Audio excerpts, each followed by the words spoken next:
there's a lot of ways that on-premise customers can optimize the processes around payroll, get more mileage out of their investment. And you've got a unique perspective here since you've got deep knowledge of both SAP payroll and spinifexIT, where you work with SAP customers, every day of different industries and types.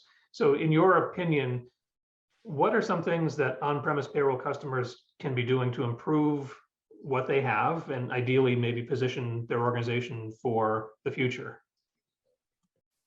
Sure. So I'd like to talk about a kind of exciting, what we think is an exciting development that is available. But before I do that, before going to technology, I think it all starts with leadership in the payroll area. And so that really comes down to our payroll managers, the analysts that are in there to really be engaged. And I think that's a lot of the people who are on this call. And it's also about understanding what's happening and keeping your ear to the ground, because it's easy to do the same thing 20 years in a row and really not find that improvement. But the fact that you're all here means I'm probably preaching to the choir, because these are the types of things where you can pick up some new ideas and compare to what other people are doing in conferences and talking to your vendors and implementation partners and those kinds of things. They're really good sources of information. But what I think is one of the most exciting things that's going on currently, and we're seeing a lot of excitement around it, is with the Payroll Control Center. And the promise that's there, if you kind of step back and look at it at the very high level, is some of the challenges that Mary was talking about with the audits and the exception reporting and that kind of stuff that really can be very time intensive and can cause problems in your payroll cycle. Sometimes it throws you back to step one and finding different errors and things as you're going through the payroll process. So at the high level, it's really kind of with a value proposition that says you can streamline the time for your payroll processing, and you can also improve the accuracy and quality of what you're doing. And those are really attractive propositions because those are kind of two of the main things that we're looking to move into. I would say, however, that with a lot of things, the devil's kind of in the details with them, and there are some constraints, I guess, to what you can do with PCC, and a lot of that is just with the flexibility that it's not really an end user tool. It's more of a tool that you've got to have an implementer implement, and there's a lot of coding and stuff involved in kind of really making it work the way you want to. And ultimately, we want to get to a position where payroll can innovate on its own and be more of a continuous improvement kind of function where you can, refine a lot of those rules. So today, when we go in and do audits or error checking, we may look at the list that comes out and say, oh, I know what all those are. They're a common occurrence. When I see that one, I don't have to pay much attention to it. And there's maybe only a few on there that you really have to pay attention to. So what you want to do is continually iterate those rules so that they get more and more and more focused, so that if you've got people with no pay, but then you look over here and, oh, they're off on a leave of absence or something like that, or they've got these other conditions. Well, don't throw those people as errors. I don't want to see them, because if there's the things that I would go and check manually, and those things mean that I don't have to check it, if they're true, you can just kind of build those into the rules and keep refining it as you go.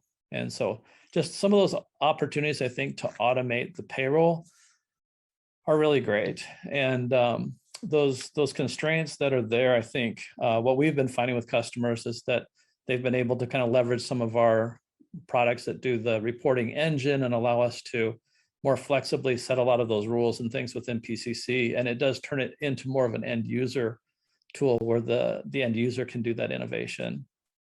I would say that it's not all about tools though. And kind of where I would start is kind of like what Mary's doing. I mean, you build in those exception reports and things, you do them manually, you highlight what else you could do there, and then you kind of build a business case around, if we were to do all the things we need to, rather than what we have time to do, here's where we are, and is it worth doing these things, and how do we build a business case around doing it right, not just doing it the best we can.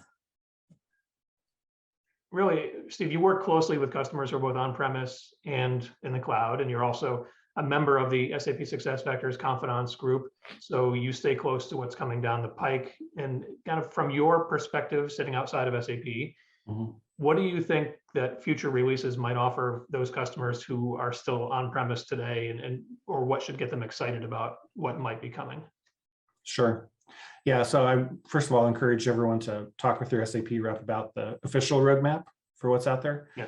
I can say from my perspective, just looking at general trends in the industry, I think you'll see that Employee Central Payroll is going to continue to get more innovations and enhancements.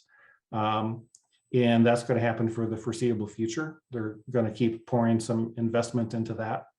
The on-premise payroll system will benefit from some of that, but not all of it, right? Because some of that innovation with Employee Central Payroll depends on having Employee Central as your HR system.